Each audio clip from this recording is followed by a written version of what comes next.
Hello વિદ્યાર્થી મિત્રો, આપણે લાસ્ટ લેક્ચરની અંદર શાના વિશે વાત કરી હતી? આપણે લાસ્ટ લેક્ચરની અંદર જોયું કે શુક્રકોષ જનન છે એ કેવી રીતે થાય છે.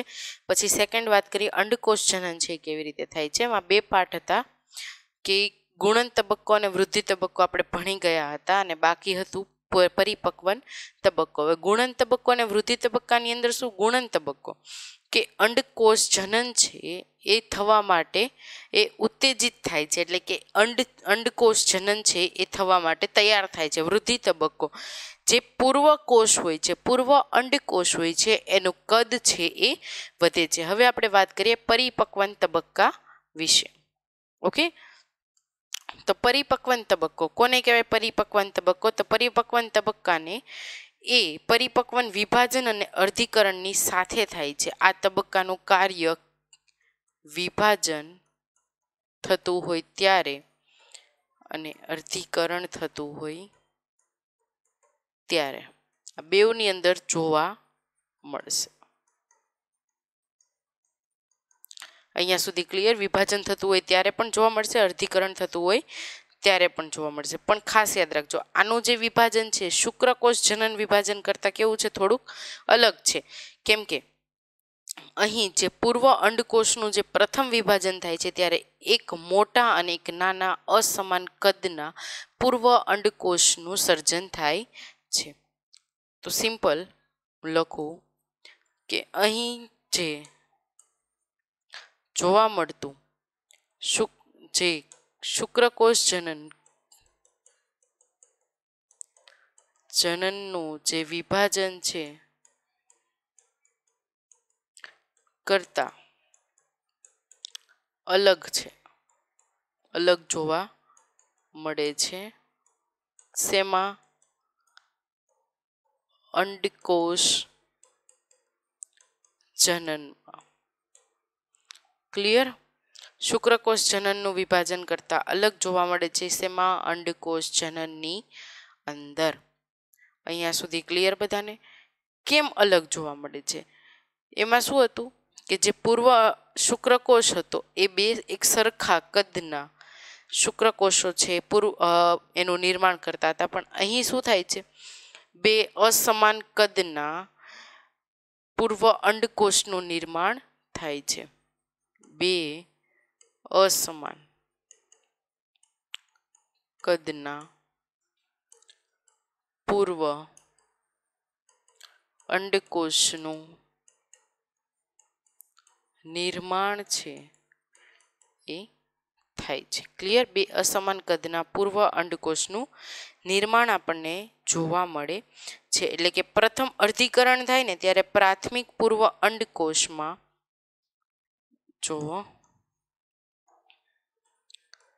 પ્રથમ અર્ધીકરણ થયું, બન્યું શું? પ્રાથમિક પૂર્વ અંડકોષ. આમાંથી બે અસમાન કદના પૂર્વ અંડકોષનું નિર્માણ થાય છે. એક મોટા કદનું એકકીય હોય છે અને એક નાના કદનું એકકીય. આ મોટા કદનું એકકીય અને આ શું? નાના કદનું એકકીય જોવા મળે છે. અહીંયા સુધી ક્લિયર? એક મોટા કદનું એકકીય છે અને બીજું છે નાના કદનું એકકીય છે. દ્વિતીય પૂર્વ અંડકોષ છે એ ક્યાંથી ઉત્પન્ન થાય છે? અંડપિંડમાંથી ઉત્પન્ન થાય છે. આ હતું પ્રથમ. હવે વાત કરીએ દ્વિતીય પૂર્વ અંડકોષ જે ક્યાંથી ઉત્પન્ન થાય છે? અંડપિંડમાંથી ઉત્પન્ન થાય. દ્વિતીય પૂર્વ અંડકોષ છે ક્યાંથી ઉત્પન્ન થાય છે? અંડપિંડમાંથી. હવે જે દ્વિતીય પૂર્વ અંડકોષ છે એ અંડપિંડમાંથી ઉત્પન્ન થઈને ક્યાં દાખલ થશે? અંડવાહિનીમાં. જ્યારે શુક્રકોષનું જે દ્વિતીય પૂર્વ અંડકોષમાં પ્રવેશે છે.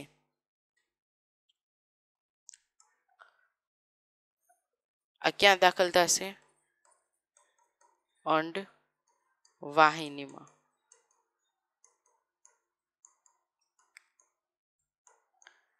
આ જ સમયે જ્યારે દ્વિતીય પૂર્વ અંડકોષ છે અંડવાહિનીમાં દાખલ થશે એ જ સમય દરમિયાન શુક્રકોષનું દ્વિતીય પૂર્વ અંડકોષમાં પ્રવેશે છે.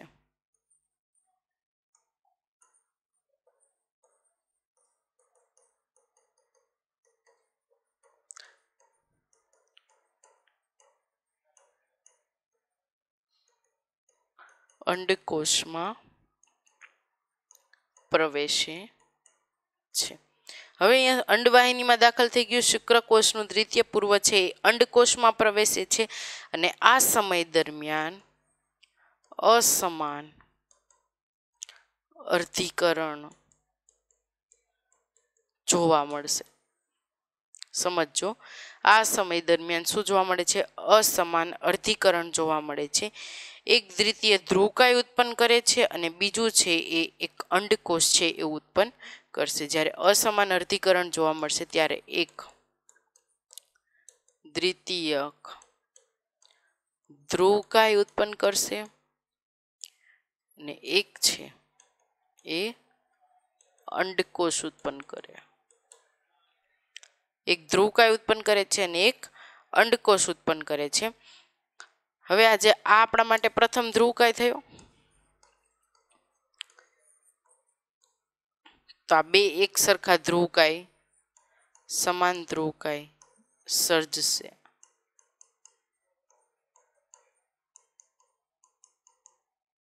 સમજ પડી? સમાન ધ્રુવકાય છે એ સર્જાશે.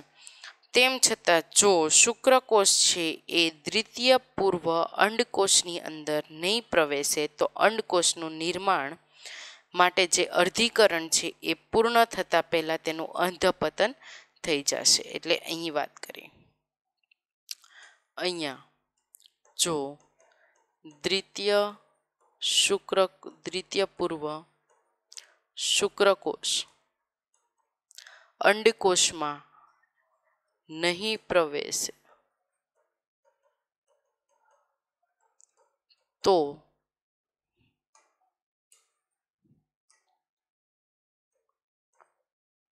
તેનું શું થઈ જશે? પતન થઈ જશે. કોનું? અંડકોષ. ક્લિયર? પરિણામે ઋતુસ્ત્રાવ થશે. એટલે કે ગર્ભધારણ નહીં થાય તો શું થઈ જશે? ઋતુસ્ત્રાવ છે એ થશે. પરિપક્વ અંડકોષ કોષ જેવી જ રચના ધરાવે છે. ખાસ યાદ રાખજો, પરિપક્વ જે કોષ છે એ કોષ જેવી જ રચના ધરાવે છે, અંડકોષ જે છે એ. ત્યારબાદ જે ગ્રાફિયન પુટિકાની અંદર જે દ્વિતીયક પૂર્વ અંડકોષ હોય છે તે અંડકોષના કોષ પટેલની ફરતે એક વાઇટેલિન પટેલ આવેલું હોય છે અને તેમની ફરતે શું હોય છે? અંડપિંડ હોય છે. ગ્રાફિયન પુટિકા આપણે ભણી જ ગયા છીએ આગળ. ગ્રાફિયન પુટિકા છે એ કોને કહેવાય છે? ગ્રાફિયન પુટિકાની અંદર શું હશે? દ્વિતીયક પૂર્વ અંડકોષ. આટલું યાદ રાખજો, ગ્રાફિયન પુટિકાની અંદર દ્વિતીય પૂર્વ અંડકોષ હશે અને આ અંડકોષની ફરતે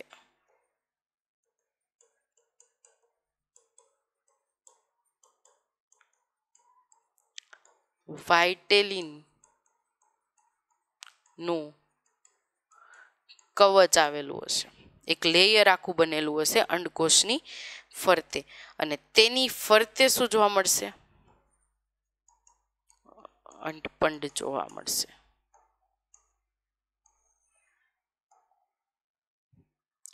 ક્લિયર અહીંયા સુધી? વાઇટેલિનનું કવચ આવેલું હશે. આ સમગ્ર રચના છે એ કોનાથી આવરિત હશે? તો કોરોના રેડિયેટાથી આવરિત છે. આ બધી જ રચના, આ સમગ્ર જે રચના છે એ કોનાથી આવરિત છે? કોરોના રેડિયેટાથી આવરિત જોવા મળશે.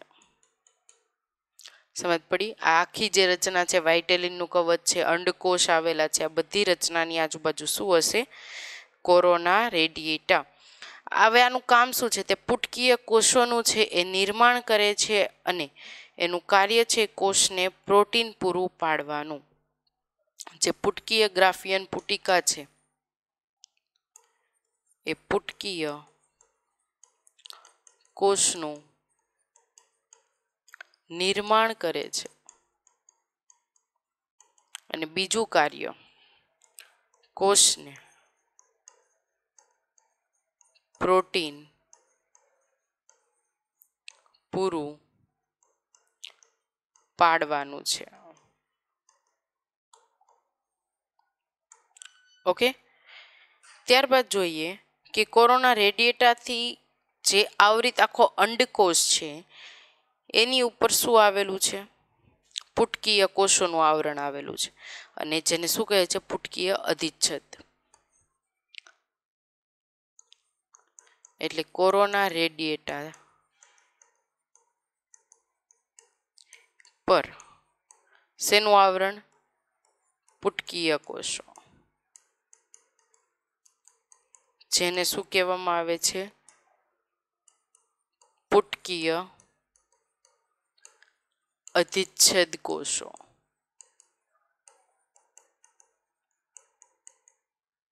સમજ પડી? પુટકીય અધિચ્છદ કોષો છે એ કહેવામાં આવે છે અને આ કોષો છે બે ભાગની અંદર વહેંચાયેલા છે.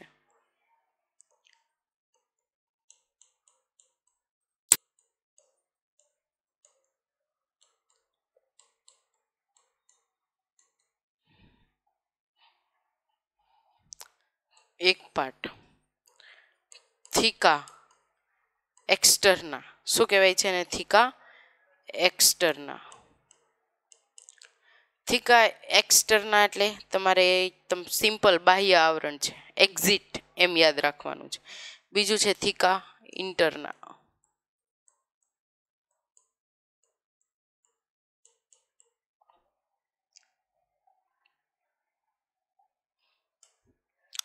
થીકા એક્સટર્ના. થીકા એક્સટર્ના કોને કહેવાય છે? કે જે પુટકીય અધિચ્છદનું બહારનું આવરણ છે, એટલે કે બાહ્ય આવરણ તમને જોવા મળે છે. જે શેનું બનેલું છે? સંયોજક પેશીનું.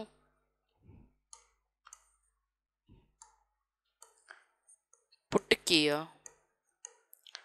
અધિચ્છેદનું બાહ્ય આવરણ જે સંયોજક પેશીનું બનેલું છે. ઓકે, થીકા એક્સટર્ના છે પુટકીય અધિચ્છેદનું બાહ્ય આવરણ છે જે શેનું બનેલું છે? સંયોજક પેશીનું છે એ બનેલું છે. અને પુષ્કળ પ્રમાણની અંદર જોવો તો એ શું ધરાવે છે? કોલેજન ધરાવે છે.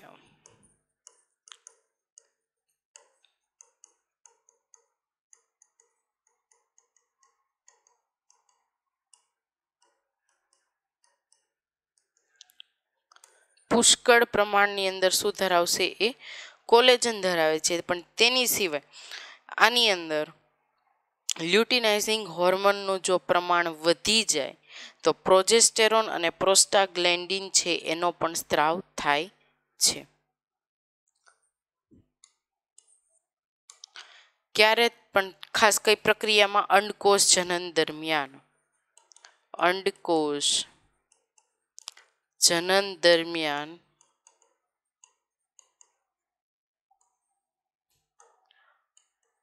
લ્યુટિનાઇઝિંગ હોર્મોનનું પ્રમાણ જો વધી જાય તો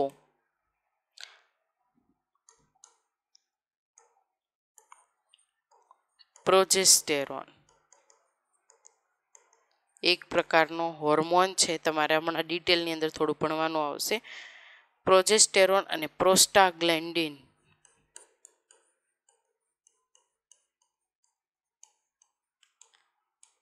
સ્ત્રાવ છે એ થાય છે. ક્લિયર? પછી છે થીકા ઇન્ટરના.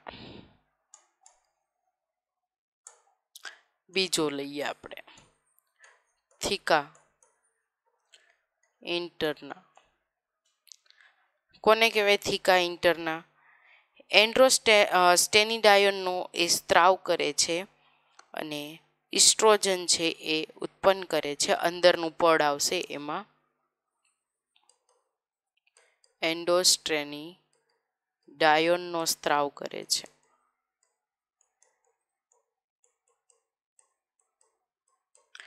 તે સિવાય ઇસ્ટ્રોજન એ ઉત્પન્ન કરે છે. ક્લિયર? એન્ડોસ્ટ્રેનિડાયોનનો સ્ત્રાવ કરશે, ઇસ્ટ્રોજન છે એ ઉત્પન્ન કરશે. ખાસ કે લ્યુટિનાઇઝિંગ જે હોર્મોન છે એના રિસેપ્ટર પણ એ ધરાવે છે.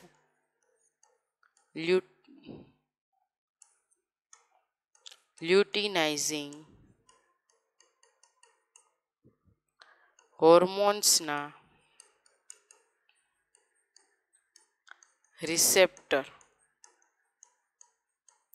પણ ધરાવે છે. ઓકે, લ્યુટિનાઇઝિંગ હોર્મોનના રિસેપ્ટર ધરાવે છે. ત્યારબાદ જોઈએ તો ગ્રાફિકન પુટિકા જે તૂટતા થીકા ઇન્ટરનલનું રૂપાંતરણ શેમાં થઈ જાય છે? થીકા લ્યુટિનમાં થઈ જાય છે, જેને કોપર્સ જે શું બનાવે છે? કોપર્સ લ્યુટિયમ બનાવશે.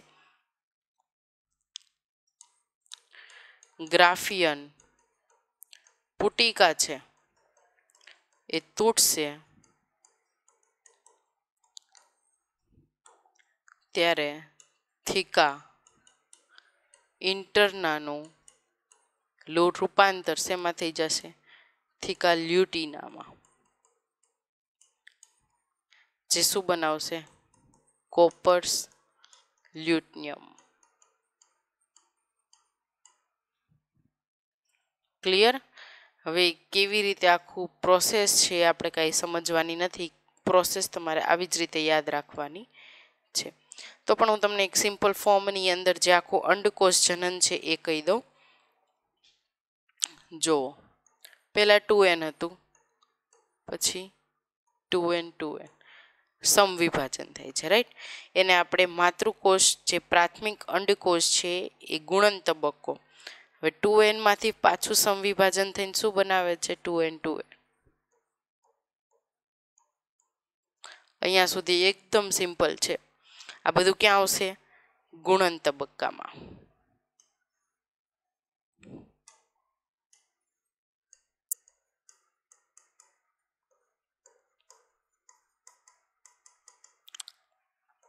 અહીંયા મને શું મળશે? 2n, જે આપણે દ્વિકીય વાત કરી હતી, રાઈટ? જે શું છે? વૃદ્ધિ તબક્કો.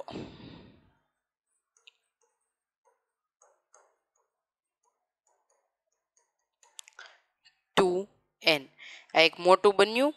હવે અહીં આપણે જાણીએ છીએ પરિપક્વન તબક્કાની જો આપણે વાત કરીએ તો પરિપક્વન તબક્કાની અંદર શું થાય? એક આમાંથી એક આમાંથી અર્ધીકરણ થઈ ગયું. ચલો,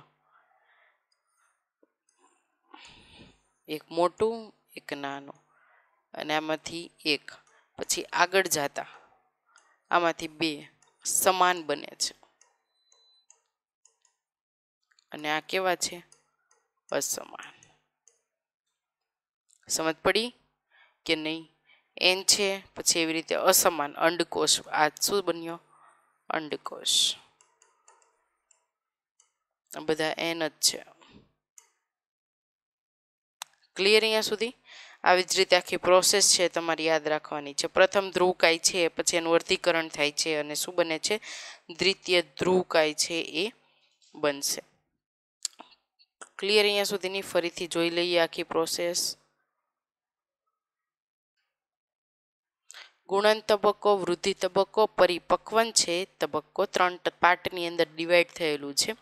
વિભાજન અને શું જોવા મળે છે? અર્ધીકરણ છે જોવા મળે છે. શુક્રકોષ જનનનું વિભાજન કરતા આપણને થોડું આની અંદર અલગ જોવા મળે છે. અંડકોષ જનનમાં 2 અસમાન કદના પૂર્વ અંડકોષનું નિર્માણ થાય છે. આપણે આગળ જોયું, બરાબર.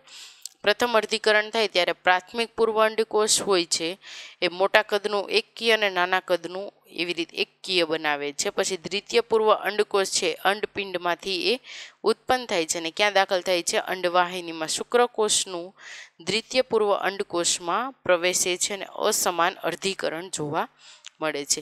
એક દ્વિતીયક બનશે અને એક કેવું બનશે? અંડકોષ બનશે. જે એ દ્વિતીયક ધ્રુવકાય બને છે એનું પ્રથમ અર્ધીકરણ થશે, બીજું અર્ધીકરણ થશે અને સમાન કદના ધ્રુવકાય છે એ સર્જાશે. અને ઓલું તો એક જ અંડકોષ છે. જો એને દ્વિતીય પૂર્વ શુક્રકોષ છે એટલે કે શુક્રકોષ નહીં મળે, એની સાથે ફલન નહીં થાય તો એ શું થશે? એનું અધપતન થઈ જશે. પરિણામે ઋતુસ્રાવ છે એ સર્જાશે. ગ્રાફિયન પુટિકામાં દ્વિતીયક અંડકોષ છે અને અંડકોષની ફરતે વાઇટેલિનનું કવચ આવેલું છે જેને અંડપંડ કહે છે. આ સમગ્ર રચના છે કોરોના રેડિયેટાથી કેવી છે? આવૃત થયેલી જોવા મળે છે. પુટકીય કોષોનું નિર્માણ થાય છે અને કોષને પ્રોટીન છે એ પૂરું પાડવાનું થાય છે. કોષને પ્રોટીન છે પૂરું પાડે છે. કોરોના રેડિયેટાની ઉપર જોઈએ તો પુટકીય કોષો આવેલા છે. પુટકીય કોષોને પુટકીય અધિચ્છેદ કોષો કહેવાય છે. 2 ભાગમાં વહેંચવામાં આવે છે, થીકા એક્સટર્ના અને થીકા ઇન્ટરના. તો થીકા એક્સટર્ના વિશે ભણીએ કે પુટકીય અધિચ્છેદનું બાહ્ય આવરણ જે છે એ સંયોજક પેશીનું બનેલું છે અને પુષ્કળ પ્રમાણમાં શું ધરાવે છે? કોલેજન ધરાવે છે. અંડકોષ જનન દરમિયાન લ્યુટિનાઇઝિંગ હોર્મોનનું જો પ્રમાણ વધી જાય એટલે કે પ્રોજેસ્ટેરોન અને પ્રોસ્ટાગ્લાન્ડિનનો સ્ત્રાવ થાય છે. એવી રીતે થીકા ઇન્ટરનાની અંદર જો એન્ડોસ્ટ્રેનિડાયનનો સ્ત્રાવ થાય છે, ઇસ્ટ્રોજન છે એને ઉત્પન્ન કરે છે.